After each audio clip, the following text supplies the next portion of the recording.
सरपंच कवरा रमजसियोल द्वारे थोरे आया जी, थोरे चरणों में शीश नवाए आशीष पाया जी। हे वीर मारम जी ने पुन माराम जी तो शरण में आवे जी, कोई बाबू राम जी ते जल फोटोग्राफी डबोई प्यारी करे रे हो, कोई हनुमान जी जांदू प्रकाश छोटिया मलाराम जी छोटिया शरण में आवे वो रे, ये तो पुरखा राम जी भाखर देखो संयुग प्यारो ये तो करे रे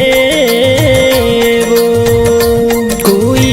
गाँव डबोही वीर तेजाजी मंदिर भीमथल में प्यारो यो तो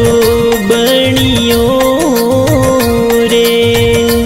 है तो कानाराम सियाग डबोई तो गाना तो देखो प्यारा